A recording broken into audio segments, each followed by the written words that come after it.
Kia ora koutou, I'm Sean Davis, an Enterprise Advisor at Venture Taranaki, and you're joining us for another Ahead of the Curve webinar brought to you by Venture Taranaki in partnership with the Regional Business Partners Network. We've created this webinar series to bring crisp and practical advice from local experts to support your business and the wider community. So if this is the first time that you're tuning in, please visit our website or our Facebook page and search Ahead of the Curve to find some recordings. It's been 7 weeks now of varying stages of lockdown, and we've covered a range of topics, including employment law, business continuity, and digital marketing strategy. Today being the first day of level 2, we wanted to bring a session that enables us to check in with ourselves, to take stock of how we're feeling as individuals and how we're feeling as a team. With that, it's a pleasure to have Paul Rangiwahia join us today to uncover how to perform your very own mental warrant of fitness. We also have our own Venture Taranaki Chief Executive, Justine Gilliland, helping with the Q&As. And finally, as always, we have Adam Harris here helping out with the webinar. Over to you, Adam, to kick it off. Fantastic. Thank you, Sean. Good morning, everybody. What a great day to go into level 2. The sun is shining. The weather is great. So a couple of quick housekeeping. Most of you will be aware of this, but for those of you that are new, top right-hand corner, you'll see something that says speaker view or gallery view. Please toggle between the two, whether you just want to see all the panelists or just the person that's speaking at that moment in time. Across the bottom, you'll see the chat box. If you want to open the chat box now, in the to box, if you drop it down to where it says all panelists and attendees, and just give us a shout out, just put your name and the company. And actually, what's the biggest thing that you're looking forward to now that we're in level 2? Just get some conversation going on the chat box. And the other thing I'd also like you to do is to open and press the Q&A box. As we go through, if you want to ask your questions to either Paul or Justine, when we get through the main part of the presentation, we'll then open it up and I'll go through some Q&A and get some of your questions answered. So without further ado, I'll hand over to Paul. Morning, Paul. Tell us all about your warrant of fitness and what we can do with it. Thanks, Adam, and good morning. Tēnā koutou katoa, no mai, haere mai.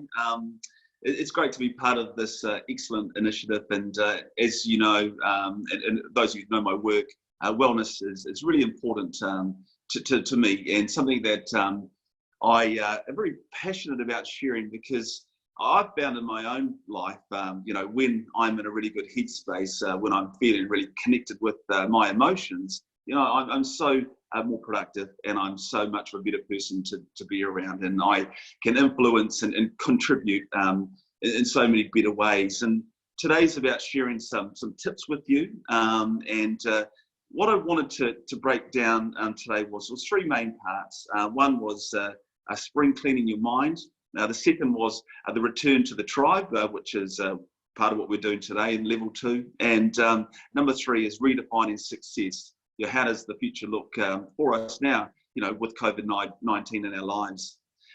I think it's a great time where we're positioned as both individuals and communities to really make some conscious decisions right now, and some conscious decisions about what are we going to leave behind and what we don't require anymore. Because what COVID-19 did is it enabled us to really take stock and slow down and look where we're at. And I wanted to talk about spring cleaning because I think it's a great analogy, something that we all should do regularly for our own selves and in our thinking and the way that we see the world. If you think about spring cleaning for yourselves, and when you get out there in the garage or you spring clean your house or your car, it's actually a really satisfying thing. It's a bit of a pain when you're doing it, but it is a great process when you get to the end, because you realize a lot of the stuff that you're hanging on to you don't really need. That bit of fitness equipment that you purchased on a Friday night after a few drinks that now sits in the corner of your room and you hang your clothes on it. Maybe you don't need that anymore. And it's the same in our thinking, in our minds. Often things that we hang on to is a throwback to past experiences or just habits that we've ingrained in our own lives due to our upbringings or the work that we do or the people that we associate with. So, it's a really good feeling. And I just wanted to show a couple of examples for me and what I've done during this time. And normally, when I'm just living my daily life. I'll drop the kids off at school and then I'll go to the supermarket and I'll grab a few things. And that sort of takes 15, 20 minutes. But during lockdown, I had to do one shop a week. So I bought everything. And I actually quite enjoyed that because I realized that I'd been not wasting time, but probably not using my time most effectively. So now I'm just going to carry on with that habit because I can now use that 15, 20 minutes every morning to do something that's more beneficial for me and something that I enjoy doing. So I think a good thing to do, and something we should all do regularly, is get out a big bit of A3 piece of paper and write down all the things that are going on in your life. So it could be, obviously work's a big part of that. You know, what am I doing for exercise, you know, both physically and mentally? You know, what am I doing for a hobby? You know, am I spending time doing any learning? And so once you start to put all these things down on a bit of A3 bit of paper, you start to see where your energy is flowing. And often our energy flows are going to areas that aren't actually that good for us, you know. And a lot of our capacity and our potential is wasted because we spend a lot of time doing things or thinking about things that aren't actually that great. So, you know, do we spend a lot of time worrying about things that we can't control? Do we spend a lot of time comparing ourselves and judging ourselves to other people? And do we hang on to those past experiences, replaying them over and over and over again? And so if we can start to see where our energy is flowing, maybe we can start to address that.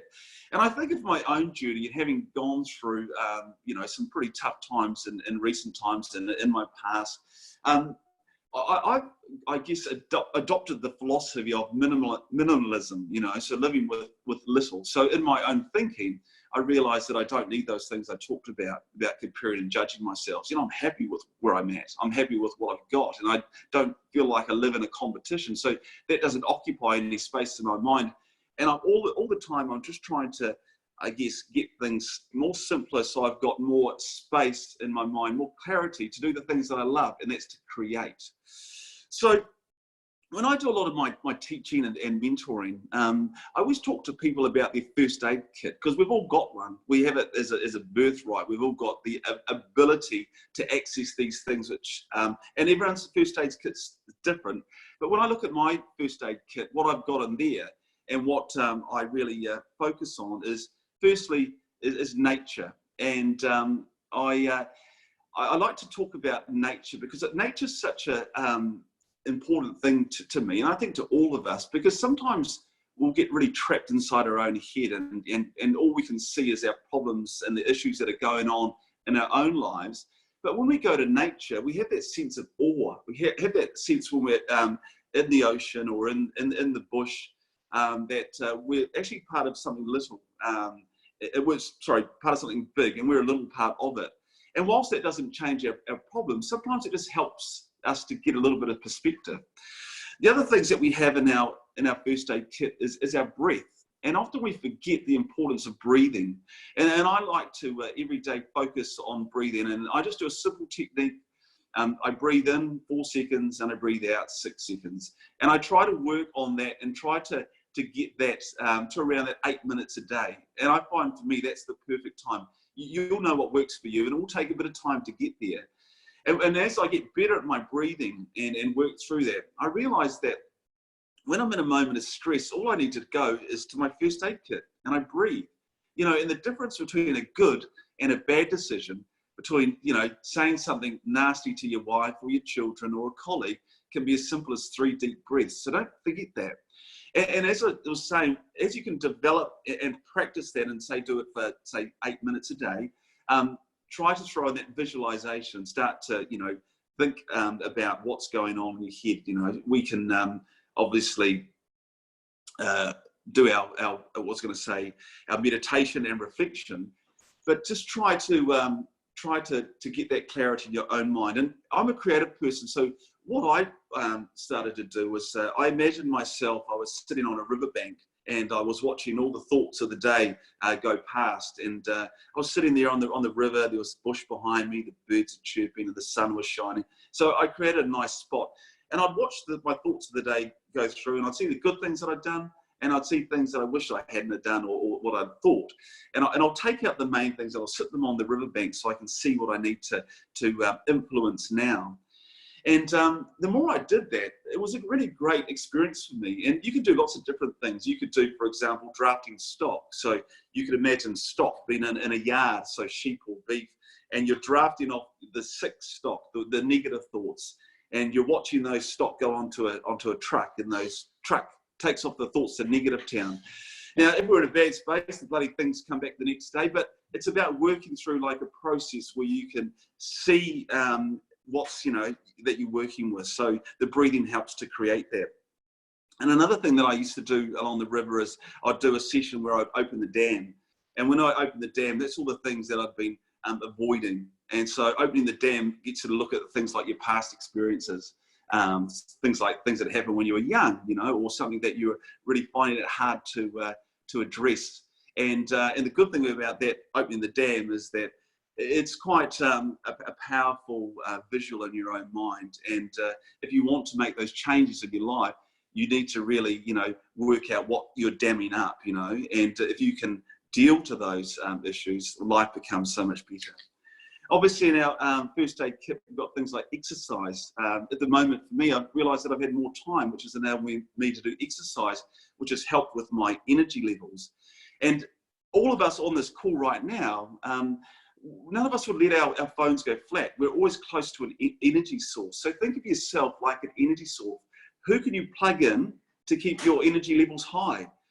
So exercise is one of those things.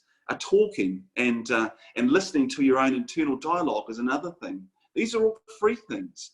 Now, talking about how you feel, I liken to constipation. When you're constipated, it feels bloody terrible. It's uncomfortable and often painful. But when you talk about how you feel with someone that you trust, whether it's a friend, a colleague, or a professional, that feeling is so good. You feel lighter and you just feel better, and it's not that constant on your mind. In terms of internal dialogue, I think it's really important that as we develop greater clarity and we develop that greater self-awareness, we can start to interact a lot quicker and stop negative thoughts. So when I start to get in a pattern of negative thinking, I stop and go, okay, why am I thinking this? Is this thinking doing me any good? Now, I know the answer is no, but it's the importance of the question. The reason I ask the question is I need to reset. So when I reset, I then focus on something that is positive, or I deal to that issue now. But it's all about stopping, those thoughts robbing too much of your time. So doing creative things that enables you to reset. Rest is obviously really important. And I challenge all of you to before you go to sleep, to not have screen time for 1 hour.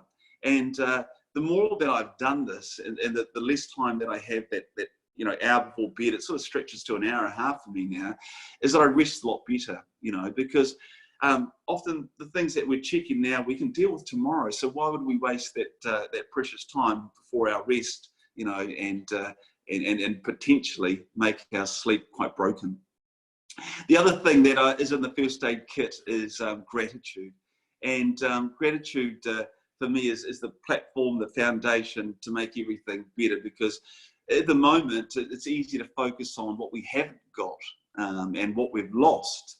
A bit of our net worth, our businesses are under threat, and all these other things we're under attack. But if we stop and take stock of what we do have, our relationships, our health, that we live in paradise, and all these wonderful things, it really helps us to focus on the positives. And if you don't use gratitude a lot in your life, maybe a good exercise for you is to practice for 21 days, looking for 3 new things that you're grateful for. And over those 21 days, obviously you'll have 60 odd things that you're grateful for. But what it's trying to do is it's trying to get you to focus on automatically looking for things around you, because 66 things is quite a few different things to be grateful for.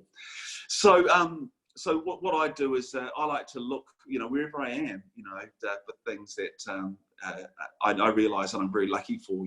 If we're sitting in traffic in New Plymouth, and we're in a hurry, I say to myself, well, thank goodness I'm not in Auckland, because we could add another hour to that. Right, so that's enough on that. So don't forget, you've all got a first aid kit you can delve into. The second thing I want to talk about was the return of the tribe, because what I realised through COVID-19 is how important communities are to each other.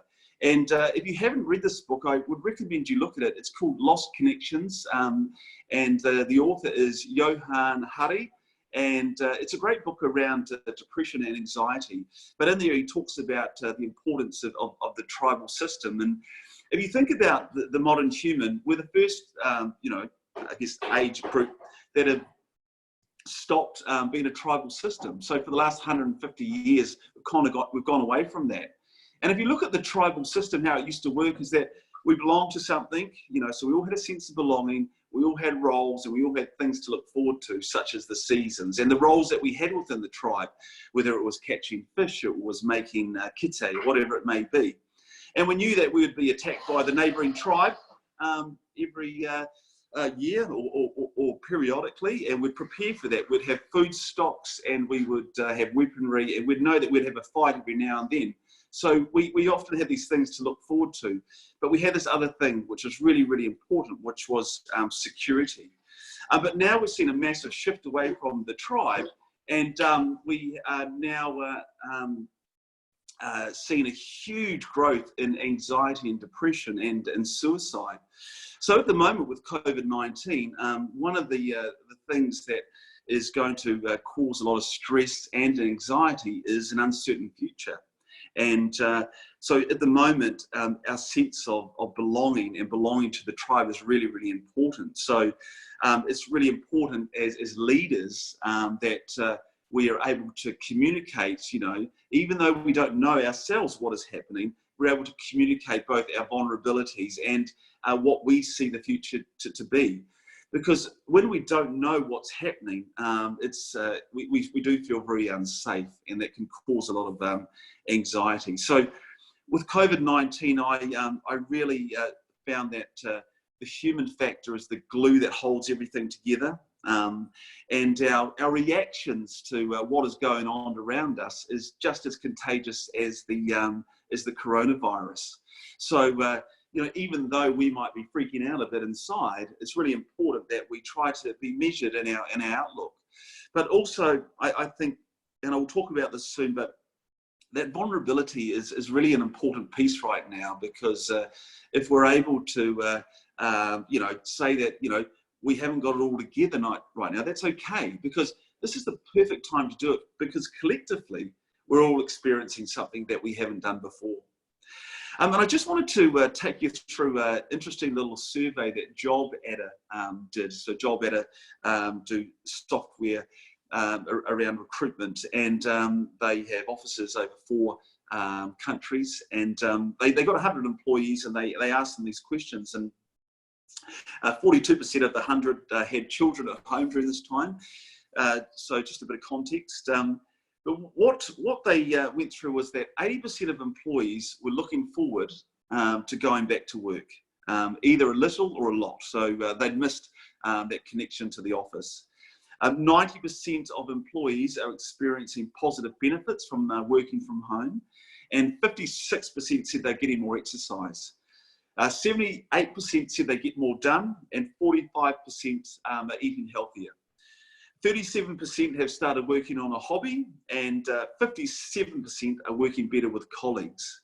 Some downsides: there was 73% of people missed their relationships with their colleagues, and 32% said they didn't have as comfortable environment to work in as they did in the office.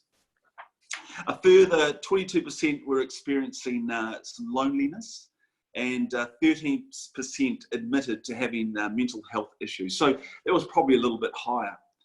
82% of employees preferred the working arrangement from home, and 50% of them thought the right mix was around that 2 to 3 days. But the reason I wanted to share that with you, excuse me, was what I took from that is this time has been like an experiment, and it's given us the opportunity to see how we can do things differently. And obviously we can, look at balancing things. And I think the new currency really is around trust, and trusting that, yes, we've all got deadlines to meet and targets that we're working towards and goals that we want to achieve personally and professionally. But sometimes we haven't trusted our people to do it in a different way than we have done in the past. So I think it's really pertinent now that we've got an opportunity to look at what's best for our people and what helps our people, because if we can help our people, I believe that we can help our businesses. And for me, if I look at life before COVID-19, there was so much stress out in the community, and you'd often ask people, "Hey, how's things going?" And they'd say, "I'm so busy." And that was like, if you weren't busy, you weren't being successful, you weren't being productive. Whereas, if you think about your own time during lockdown, wasn't it amazing as you went through and walked through your communities, you stopped and talked to people, because ordinarily we'd have rushed off because we had to pick up the kids or drop something off or do whatever. But we just had a bit more time to talk it to each other.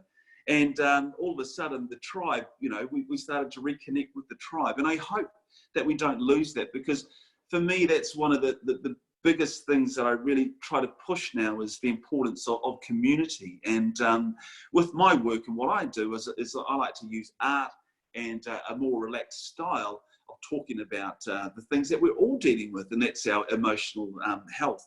And whilst I don't have all the answers, or not everyone has the answers, it's not about that. It's about getting, what's going on in your mind out. And once it's out, at least we can work with what we see, So that brings me on to redefining success. And for me, success really is built around, my physical and emotional health. And if you think about, what we required during lockdown, it wasn't much, was it? We needed to feel safe and secure. So, our homes, we wanted to have some food, and obviously we needed our water. We were really concerned about our health, and our well-being was the main thing. So I think that's really, really the key thing. And what I really push in businesses, I think we've done a great job in terms of health and safety, about protecting the physical self and getting people home to their families in good shape. But we haven't done that same amount of work around, the mental health, or what I call the emotional health. And we all know the statistics, that are out in New Zealand, and they're terrible around mental health. And none of us haven't been touched by someone we know with depression and anxiety, or someone who's dealt with suicide. And so I think success for the future is about our own wellness. And when we are in a good shape, we're able to really, get the most out of ourselves and what we want to achieve. So not external, but our internal sort of drivers, and follow those through. But we're also able to influence people a lot better. And for me, it's not about the journey, the destination, because we seem to live in a culture where we say to ourselves, I'm going to be happy when I get that new promotion. I'm going to be happy when I get that new house, or I'll get that new thing. I'm going to be happy when I do this. And we're always, constantly trying to get that thing that's going to make us happy.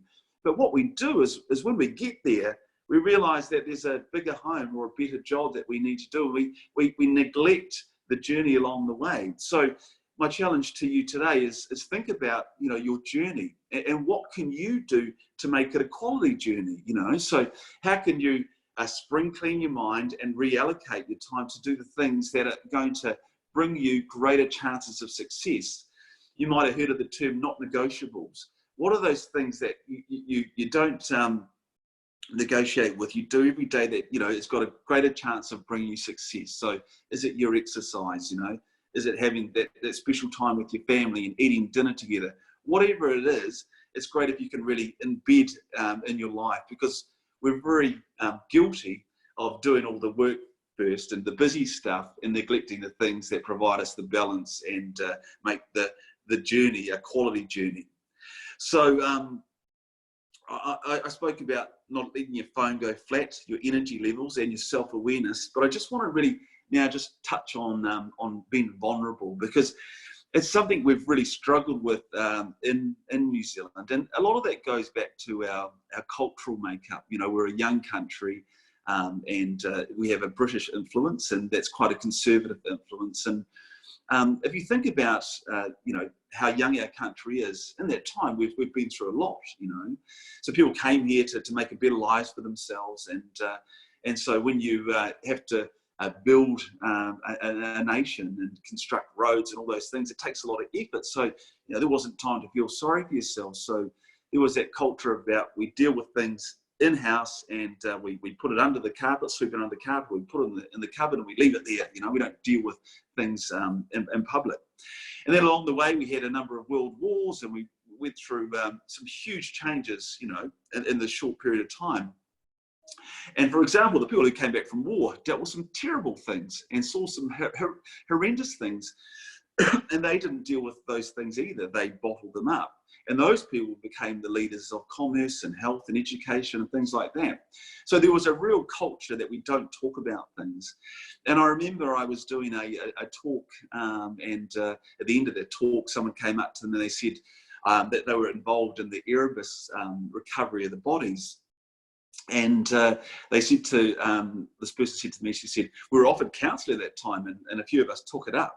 And so it was great for us because, you know, going and recovering the bodies was quite a horrific scene. And so to be able to speak to a professional about it was a great thing.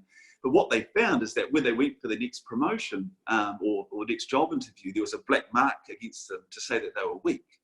So you can imagine what happened next. No one in the public service talked about anything. And the reason I tell you these things is that, you know, I'm not blaming it why we're not good at talking about things, but there is a reason why.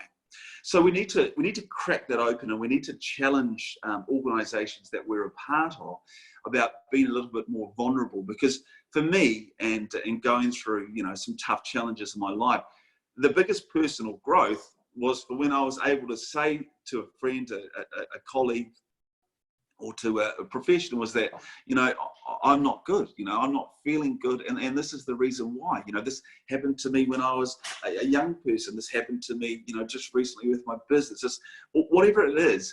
You know, when you're able to be vulnerable, it just takes away so much of that underlying stress, which inhibits us to do the best that we've or to operate at the best of our potential. So I really like this. I listened to Adnan from JC Corner. He was interviewing a guy, Hollis, and he spoke about offense and defense. And I liked them. I thought it'd be good to share because, you know, it's easy at the moment to you know, be quite defensive about what's happening. But I would encourage you to think about COVID-19 and the current environment, just like the weather. The weather pays no attention to criticism. It doesn't care how much you moan about the weather. Tomorrow the weather's going to be the weather, whether it's fine or it's raining or it's cold or whatever it may be. So, you know, we can spend a lot of time, you know, blaming the governments for their decision making or COVID-19 for being here and changing and often turning things upside down, but that's not going to do us any good. So if you find yourself thinking defensively, like, oh, poor me, this has happened, you know, stop. You know, go through your resets, your breathing, your gratitude, things like that, and start to think offensively. How can I play offense? You know, how can I go and look for some opportunities? How can I become more open-minded and flexible? Because at the moment, my area of expertise is really, really short. So how can I step away from that and learn something new or contribute to something or gain employment in a new area, whatever it may be? How can I be flexible? So it's quite nice to think around offense and defense. So look, that's my half an hour. I just want to do a little recap before we take some questions. So 3 key things, right? So they spring clean your mind. Take an opportunity to sit down with an A3 piece of paper, write down all the things that are happening and see what is it that you can, you know, get rid of. What is it that you don't need anymore? And how are you going to do that? Well, there's lots of ways to do it, but you know, the first thing I think is start with something small. You know, for me, it was just the groceries. You know, that provided me with time to do something different. So I would encourage you to do that, but not just this time, but do it on a regular basis. Number 2, return to the tribe. You know, it's really important that obviously we look after each other, but you know, keep an eye out for your colleagues, your friends, your family, how they're going on, you know. Because if you're in a good shape, the kindest thing that you could do is ask someone how they're going, you know. And don't be afraid if someone says, oh, look, you know, things are fine.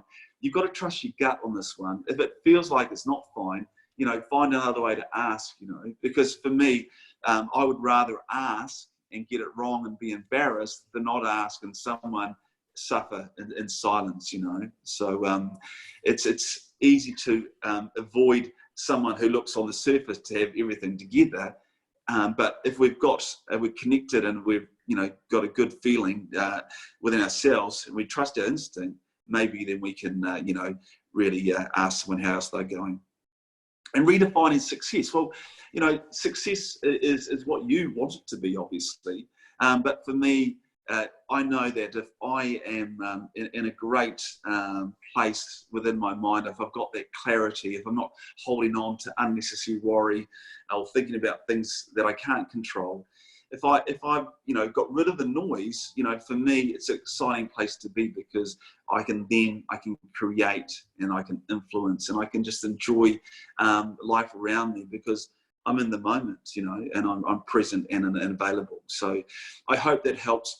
If anyone would like me to send them what I've spoken about, you just have to email me. So it's you can find me as p.rangiwahia@gmail.com, and I'm always happy to have a talk or send you something that could help you. So that's me, and I hope you enjoyed it, and I'd love to take some questions now. There are some floating around. Fantastic, Paul. Thank you. Sean, could you just put Paul's email in the text box, because I know that Paul's on his iPhone, and sometimes. Brilliant, fantastic. I'm also going to invite Justine to unmute herself as well, because I'm going to go get some questions to her. I just want to pick up one of the things that you said towards the end, Paul, was about asking people if they're okay, and kind of that first question, are you okay? Yeah, everything's all right. And actually, sometimes we need to just, you know, get to that next level down, from kind of a physical perspective, but also from the actual questions that you ask. What are some of the things that you personally do differently to really trust that instinct that you've got within you? Yeah, what I like to do is, I guess for me is, I use an opportunity such as COVID-19 to say, hi, you know, I myself have been experiencing this, you know, what have you been feeling, you know? I was, you know, during this time, a little bit freaking out about, you know, how my work's going to look like, because, you know, obviously I can't travel around the country like I once did. And that really scared me. How you been feeling about that, you know?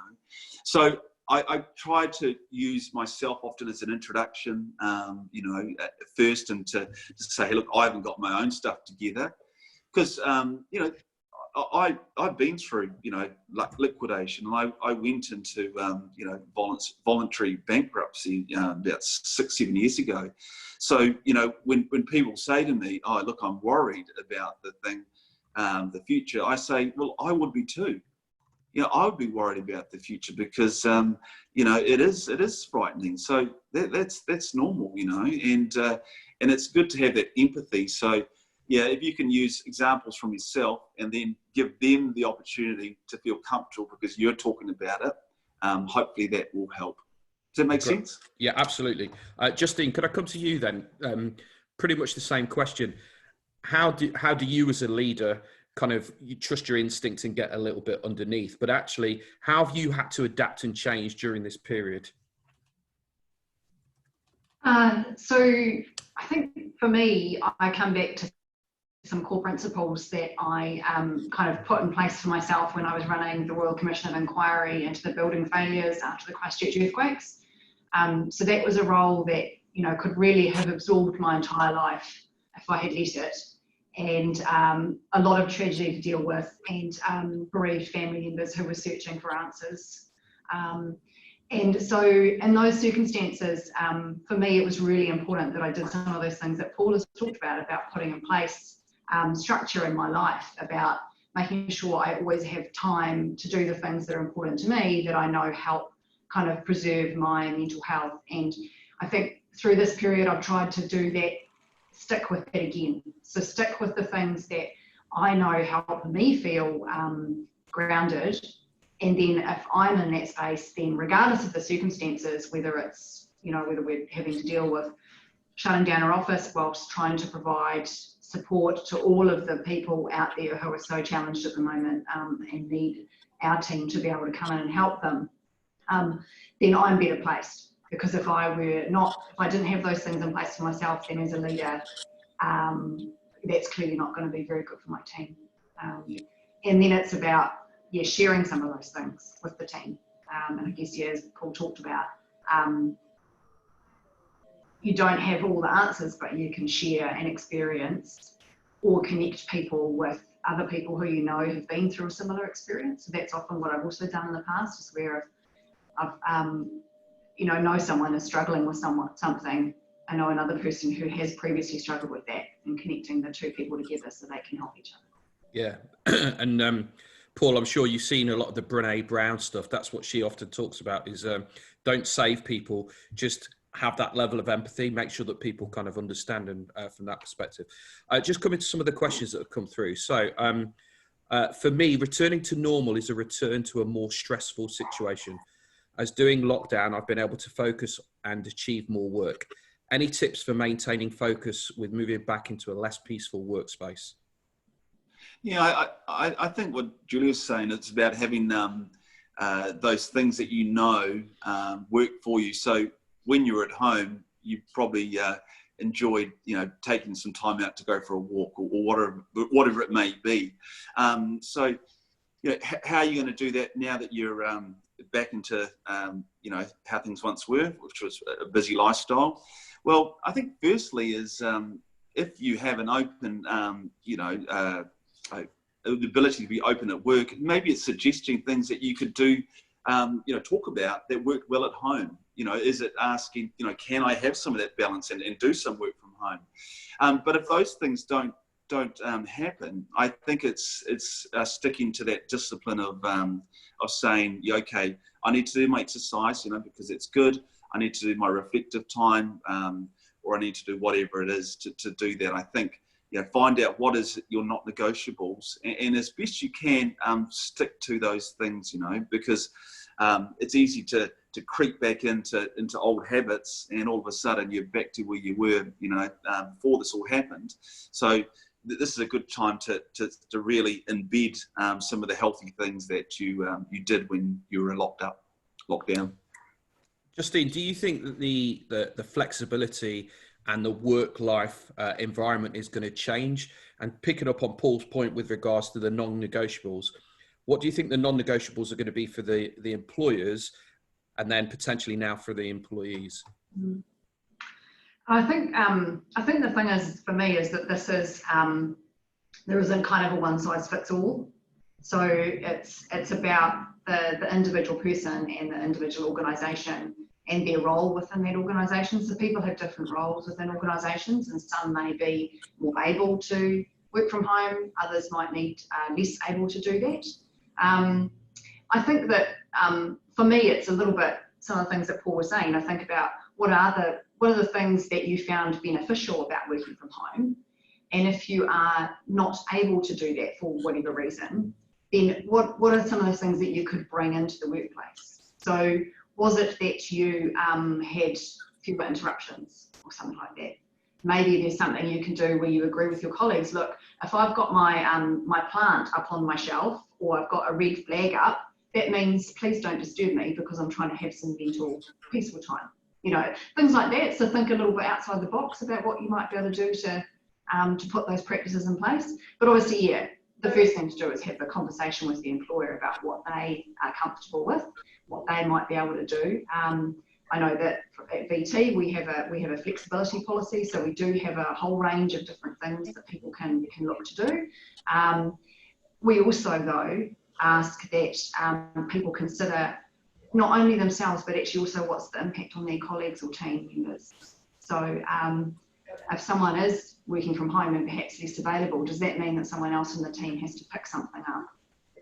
if something comes up. So it's thinking about those impacts as well. And so what's the benefit to the employer or the organisation as well as to the employee?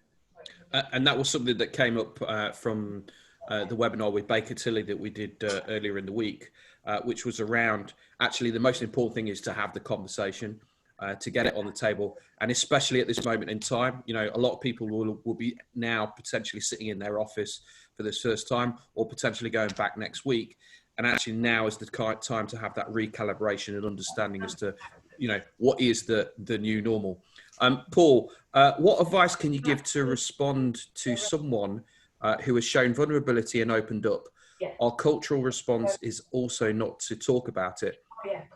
So just as we don't offer our vulnerability, we also don't know how to respond. Yeah, look, I think this is one of our biggest challenges that we have, because often we will dismiss people, and you know, sometimes, you know, people want to talk because it's a cry for help. So our response is really, really important. And I think firstly, the thing that, as the respondent, I think the first thing we need to all understand, it's not about having the answers. You know, we don't go to a mechanic, you know, to get a haircut. We go to a hairdresser, you know. So we're not all of us versed at having the answers. But what I would suggest is that firstly you create that awareness. So someone wants to talk, the response is, oh, thanks, you know, thanks for you know, wanting to share this with me, because obviously it's important that, you know, you want to talk to someone. And then I think it's just really encouraging just to talk, you know, and just for them to be able to get it out, what's on their mind. So obviously, please try not to be too dismissive of someone, and maybe it's you've got to remove yourself from a place where it's going to be uncomfortable for people around you. But I think if we can all just get better at trusting our gut, you know, we know we get a feeling that something isn't right, and we just need to act on that. So it's going to take a little bit of courage. Yeah, please trust your gut, and if someone wants to talk, just let them, you know that you're there for them, and you would love to just to listen, you know, and make that the starting point. Don't try to make it more than what it is. Don't try to overcomplicate it. Just try to keep it simple, and put yourself in their shoes. You know, if you needed to talk, how good would it be if someone was there to listen? You know. And I know that when I help someone, that feeling I get's amazing, you know, the buzz that I get from helping someone. So, you know, just think about, you know, that role reversal. How would you feel if you're in their shoes? So I hope that kind of helps. So a couple of quick questions just before we close out.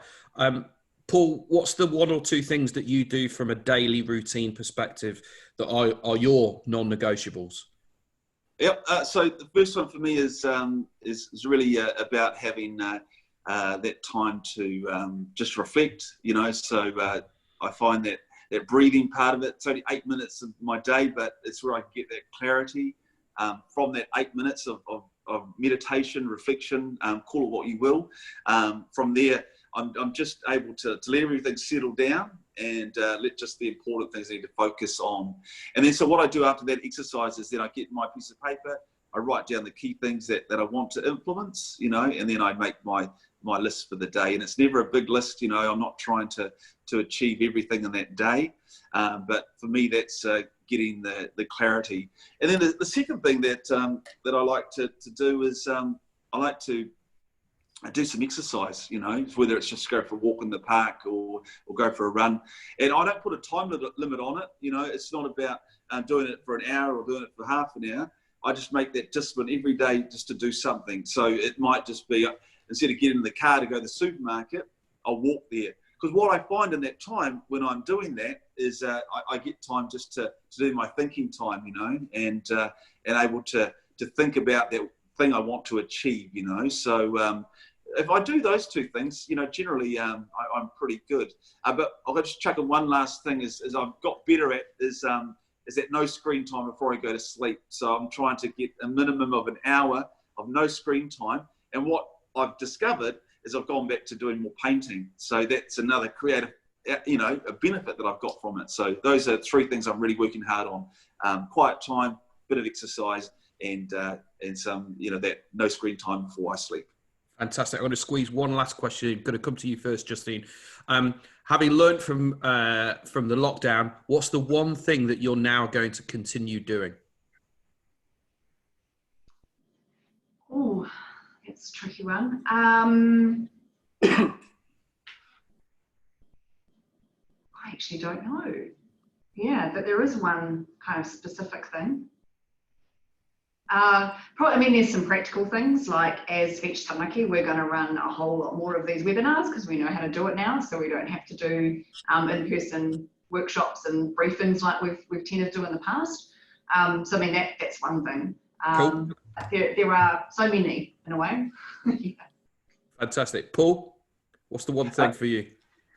One thing that I'm going to do is I'm going to more cooking with my children.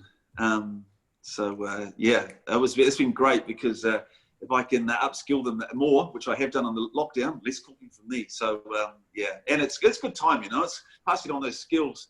It's funny because we're all guilty of, you know, saying we don't have enough time, and so for me, it's been nice to share some of the things that you know, are so beneficial to my children. So yeah, cooking's a big part. Fantastic. If you could be putting your comments in the chat box, what's the one thing that you're going to continue doing as a result of lockdown? That'd be great. Justine, did you have a final point you wanted to make? Yeah, I was just thinking, as I've reflected a little bit more, the one thing that I really, really want to do, and I would love, and I think that as Taranaki we have the potential to do, is really carry on that community feel that Paul talked about. I've loved it, how much we've come together as a region through this lockdown, and I love how friendly people have been and how accommodating of other people's needs and waiting in queues and all those things. And I love that. Like, I love just smiling at strangers anyway. And so I'd love it if we all carry on doing things like that. Yeah. Fantastic. So as you go out today, if everybody could just smile and say hello to a stranger, which, to be honest, I think that happens all the time here anyway, which is brilliant. Sean, do you want to close us out, please? Yeah, sure. Thanks everyone for joining us. Adam, thanks for helping out. Justine for joining in the Q&As, and especially to Paul for the session. That was really incredible, and I think it's just a real nice time to have a reminder to check in with ourselves as well.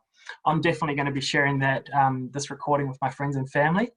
So, and I'm also going to be sending this out in the email, so you'll get the recording hitting your inbox this afternoon or tomorrow morning. I'm also going to be sending out in that email an invitation to next week. So it's a bit of a different, it's a change of tune. We're going back to some functional business stuff, and it's going to be with Datacom, and they're going to be running through business continuity and contact tracing. So we might be, you know, having to trace who's visiting our businesses for quite a long period to come. So that could be really valuable for your business. So that's going to be next Tuesday, the 19th of May at 11:30. That's all for this week. Thank you so much, and haere rā.